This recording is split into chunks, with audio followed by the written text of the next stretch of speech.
మకర సంక్రాంతి మనందరి జీవితాల్లో వెలుగులు తేవాలి. జేడి యాదగిరి శ్రీనివాసరావు.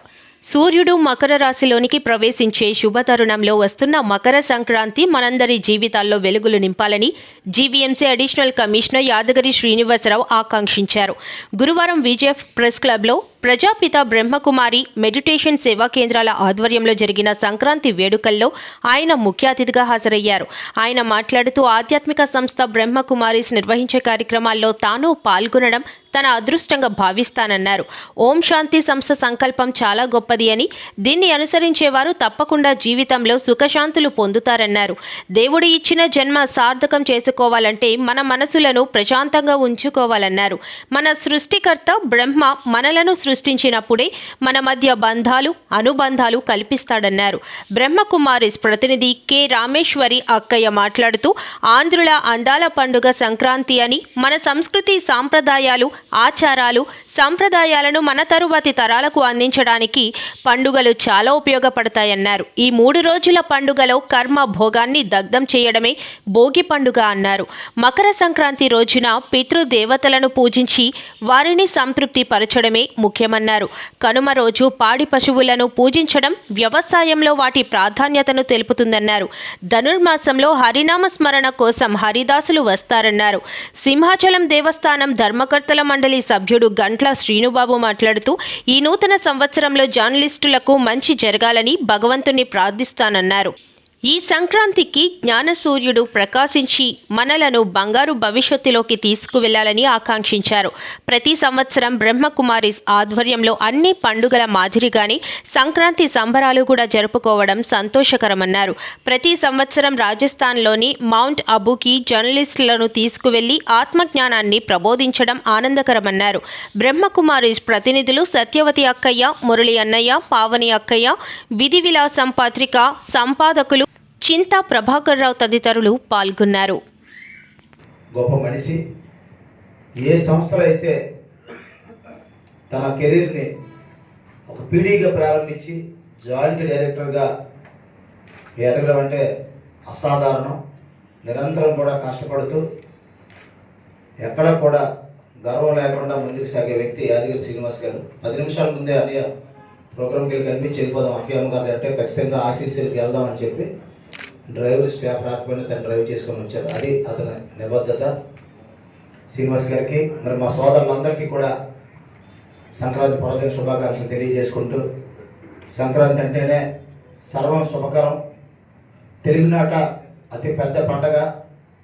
మరి భోగి పర్వదిన సందర్భంగా భోగభాగ్యాలు ప్రతి ఒక్కరి ఇంట వెల్లివిరియాలని ఏదైతే గర్వం ఉందో దాన్ని అంతటినీ కూడా భోగి మంటల్లో వేసి ఈర్ష్వ దేశం అసూయ లేకుండా ముందుకు సాగాలని, రైతాంగం ఆరుగాలం పండించిన పంటలు ఆ దైవ స్వరూపుడికి సమర్పించుకొని పిల్లా పాపలతో సంతోషంగా ఉండేదే భోగి పర్వదినం.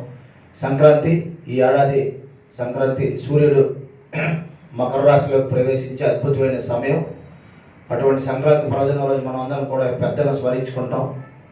సంక్రాంతి మన పిల్ల పాపలు బంధువులతో కలకలలాడుతుంది. అంటే సంక్రాంతి పర్వదినం రోజు కనుమ పశుపక్షాదులతో పాటు అందరూ కూడా సుభిక్షంగా ఉండాలన్నదే కనుమ సారాంశం. 3 నెలల పాటు జరిగే పండుగ 3 రోజుల పండుగగా మారింది. అయినప్పటికీ మన ఆచార సాంప్రదాయాల వ్యవహారం ప్రకారం జరిగే అతి పెద్ద పండుగ. ఈ పండుగను మన జర్నలిస్ట్ మిత్రులందరితో కూడా కలిసి చేసుకోవాలని రమాకే గారు మరి మన అందరి మధ్య ఈరోజు కూడా ఇక్కడ సంక్రాంతి వేడుకలు నిర్వహిస్తూ సంక్రాంతి తత్వం ఇందాకే చెప్పారు, స్టార్టింగే క్రాంతితో కూడుకున్నదే సంక్రాంతి అని. మరి అందరి జీవితాల్లో కూడా ఆనందం వెల్లివిరియాలి. మనం ఒక్కరిగా బాగుండాలని కోరుకోకుండా సమాజం అంతా బాగుండాలి, పక్కవాడు బాగుంటేనే మనం బాగుంటామనే సందేశాన్ని వణికిపుచ్చుకొని ఈ పండుగల్లో పాలు పంచుకునే అవకాశం కల్పిస్తున్నటువంటి రమకి గారు నిజంగా ఈ రోజు కూడా లాభాపేక్ష లేకుండా ₹1 కూడా ఇక్కడ ఏమీ కూడా మనం ఏమీ తీసుకురాకుండా జర్నలిస్టులతోనే ఏ పండుగైనా ప్రారంభించాలని ఒక గొప్ప సంకల్పం ఉన్న వ్యక్తి రమాకి గారు. వాళ్ళ ఆశీస్సులు కూడా మనకి దైవం ఆశీస్సులు. మరి మౌంట్ ఆబుని దర్శించాలని ఎప్పటి నుంచో కోరుతున్నారు. నిజంగా మనల్ని అందరినీ కూడా తీసుకెళ్ళి ఆబు చూపించి అక్కడ ప్రత్యేకంగా మనందరికీ కూడా కొన్ని జాతీయ అంతర్జాతీయ స్థాయి విషయాలు తెలియజేసి మరి ప్రత్యేకంగా మనల్ని తిరిగి ఇక్కడ తీసుకొచ్చే గొప్ప వ్యక్తి రమకి గారు. బాగుంటే మనందరం బాగుంటాం. అలాగే ప్రత్యేకంగా వాళ్ళ కార్యాలయాల్లో కూడా ఎవరికైతే ఈ స్ట్రెస్ నుంచి ఉపశమనం పొందాలో, ఎవరికైతే బాధలు ఉన్నాయో వాళ్ళందరికీ కూడా ఉపశమనం పొందాలంటే మీరు వచ్చి మా దగ్గర ధ్యానం చేసుకుని వెళ్ళండి అని చెప్తారు రామక్కి గారు. అన్నీ వాళ్ళే తెచ్చుకొని మనల్ని ఆశీర్వదించి వెళ్ళడమే వారి ప్రత్యేకత. సంక్రాంతి ముందు మా జర్నలిస్ట్ మిత్రులందరికీ మీ ఆశీస్సులు అందించడానికి ముందుకు వచ్చినటువంటి మరి ప్రజాపిత బ్రహ్మకుమారి ఈశ్వరీయ విశ్వవిద్యాలయం ప్రతినిధి బృందం, రామేశ్వర అక్కయ్య గారికి కూడా పేరు పేరున ధన్యవాదాలు తెలియజేసుకుంటూ సెలవు తీసుకుంటున్నాం. అలాగే శ్రీమన్నారాయణ ఈ బ్రహ్మకుమారి చేస్తున్న ఈ యొక్క కార్యక్రమంలో నన్ను భాగస్వామ్యం చేసినందుకు రమక్క గారికి ముందుగా శిరస్సు నుంచి నమస్కారం తెలియజేసుకుంటున్నాను. అదేవిధంగా మా అన్నయ్య చిన్న రిలేషను శ్రీబాబు నా మిత్రుడు కాదు, ఇజ్ మై బ్రదర్. అంటే ఎప్పుడు కూడా ఆయనతో పాటు నేను చాలా విషయాలు పాల్గొంటాను. ఆయన ఏదైనా విషయాన్ని పిలిచాడంటే దానికి ఏదో ప్రత్యేకత ఉంటుంది. అందుకని ఓటునే ఎవరిని కూడా ఆయన చేయరు. ఆయన్ని నాకంటే చిన్నవాడు కాబట్టి వాడికి ఆశీస్సులు ఇస్తున్నాం. అదేవిధంగా వేదిక మీద ఉన్న బ్రహ్మకుమారి పెద్దలకు, ఇక్కడ విచ్చేసిన సోదర సోదరీమణులకు, పత్రిక జర్నలిజం వారికి అందరికీ కూడా నా యొక్క నూతన సంవత్సరం మరియు సంక్రాంతి శుభాకాంక్షలు తెలియజేసుకుంటూ నన్ను భాగస్వామ్యం చేసినందుకు మరొకసారి బ్రహ్మకుమారి గారికి మనస్ఫూర్తిగా నమస్కారం తెలియజేసుకున్నాను. చాలా సంతోషమా, ఎందుకంటే ఇలాంటి యాక్టివిటీస్కి అంటే రావాలంటే రాలేదు, దానికి దేవుడి యొక్క సంకల్పం ఉండాలి. నిజంగా రాలేదు. నేను ధనుర్మాసం 26వ రోజు అయింది, పారిశ్రామిక అన్ని 25 అయింది, ఇంకా 4 రోజులు ఉంది. నేను ఇలా కూర్చున్నాను, ఎల్లో కలర్ డ్రెస్తో ఉంటాను అనమాట. అంటే నేను ఫోన్ చేసి ఒకసారి బ్రహ్మకుమారికి ఏమో నాకేంటో తెలియదు, ఇంతకంటే పెద్ద పెద్ద ప్రోగ్రామ్స్ పిలుస్తారు కానీ ఎక్కడికి వెళ్ళాలన్నా బ్రహ్మకుమారికి కలగానే దైవత్వంతో కూడుకున్నది. ఏమో ఆవిడ బ్లెస్సింగ్స్తో ఇంకా మనం ఉన్నత స్థాయికి వెళ్తాము, ఆవిడ ఆశీస్సులు ఆ విధంగా ఉంటాయని చెప్పి మనిషి ఏ స్థితిలో ఉన్నా సరే మీతో రావడానికి ప్రయత్నిస్తామా, ఎప్పుడు కూడా అలాగే ఉండాలని, మీ ఆశీస్సులు ఉండాలని కోరుకుంటున్నాం. అయినప్పుడు కూడా ఇది సంకల్పం చాలా గొప్పది. ఎందుకంటే ఇప్పుడు దాకా సోదరుడు మా గంటల శ్రీబాబు కూడా చెప్పారు సంక్రాంతి గురించి, కరెక్ట్. అది మన మనుషులు కూడా అంత ఈజీ కాదండి. నేను ఎప్పుడో చదివే చిన్న స్టోరీ, బ్రహ్మ మనం సృష్టించేటప్పుడు ఏం చేస్తాడంటే, నాకంటే చిన్నడు అనుకోండి మావాడు, నేను పెద్దోడిని, నాకంటే పెద్ద మా అక్క రమణక్క గారు, రమణక్క గారు బొమ్మ చేసేస్తారు దేవుడు చేసి, అమ్మ ఒక సూర్యుడు సమస్త జీవులకు తాను ఒక్కొక్కడై తోచు పోలికనే దేవుడు సర్వకాలము మహాలీలను నిజోత్పన్న జన్య కదమ్ముల సరోరహములను నానా విధానమున రూపకుడై ఒప్పుచునుండు అట్టి హరినే ప్రార్థించు నశ్రాంతము.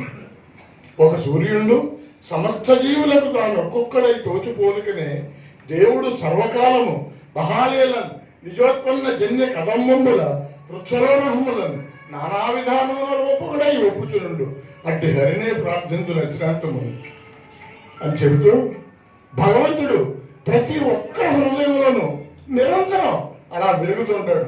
అది ఒక దీపం. అలాంటి మహాదీపాన్ని బాబా మహానుభావుడు ఈ లోకాన్ని సంరక్షించడానికి ఏర్పాటు చేసిన బ్రహ్మ బాబా అలాంటి ఒక అద్భుతమైన దీపాన్ని వెలిగించాడు.